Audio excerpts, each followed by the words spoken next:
एक नौजवान हुजूर को देखा, बेकरार हुआ, घर गया। दूसरे दिन उसी टाइम पर फिर मस्जिद में आया।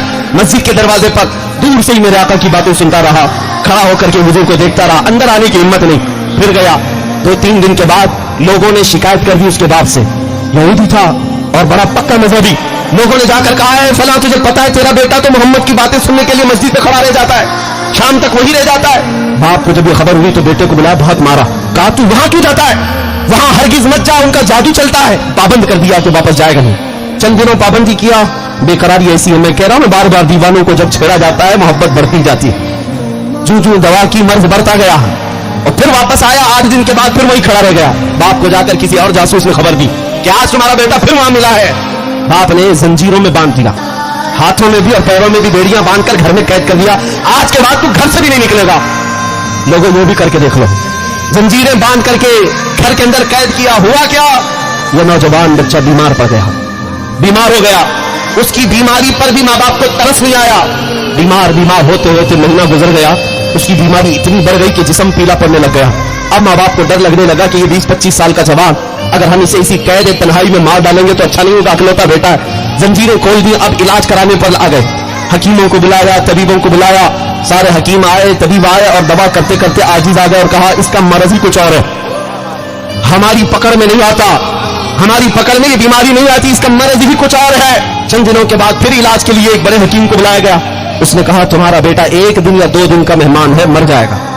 ये तुम्हारा लड़का अब लाइलाज हो चुका है, इसे जो खाना है खिला दो, जो पीना है पिला दो, अब ये ज्यादा दिन तक नहीं ठहर सकता। ये कहकर हकीम रुखसत हुआ।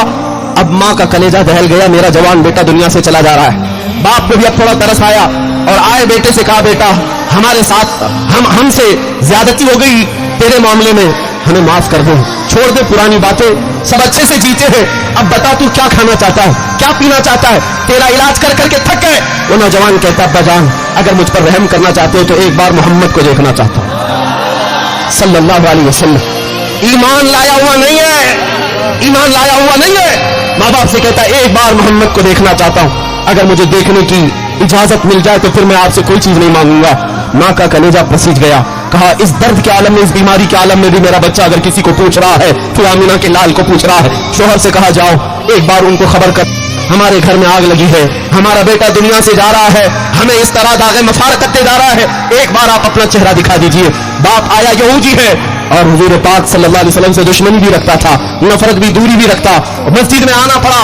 मेरे आका सहाबा के साथ बैठेंगे, सुबह का वक्त है, फजर की नमाज के बाद का वक्त है।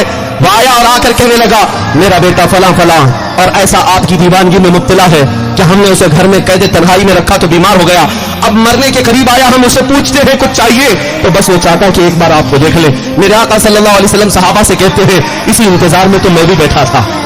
तशरीफ लाए, घर के अंदर जैसे आते हैं वो बिस्तर पर पड़ा हुआ नौजवान जिस्म पीला पड़ चुका है और दुनिया से रुखसत होने की हिचकियां ले रहा है। जैसे ही मेरे आका घर में कदम रखते हैं, बिस्तर के करीब जाते हैं, देखा तो उसके चेहरे का रंग बदल गया, जिस्म में तवानाई आ गई, जिस्म के अंदर हरारत और गर्मी पैदा हो गई और अपने बिस्तर पर ताकत देकर के उठने लगा। मेरे आका ने अपना हाथ सिराने के पास रखकर और सहारा देकर उठाया और जब वो उठा तो चेहरा सामने चेहरे से मिल गया। मेरे आका सल्लल्लाहु ताला अलैहि वसल्लम को देखने का बहाना मिल गया और जन्नत में जाने का बहाना ठिकाना मिल गया। अब उस नौजवान से मेरे आका ने इससे भी इतना कहा पढ़ो, अब किस बात का इंतजार करते हो, ला इलाहा इल्लल्लाह मुहम्मदुर रसूलुल्लाह। उस नौजवान ने कहा बस आपको देखकर ही पढ़ना चाहता था। मेरे आका सल्लल्लाहु ताला अलैहि वसल्लम की बारगाह में वो दस्त बस्ता जिस तरह से भी अपनी कैफियत थी, कलमा तैयबा पढ़ा, मुशर्रफ इस्लाम हुआ। मेरे आका अभी घर से रुखसत भी नहीं हुए थे कि जिस्म से रूह निकल गई। मेरे आका सल्लल्लाहु ताला अलैहि वसल्लम के सामने रूह जिस्म से निकल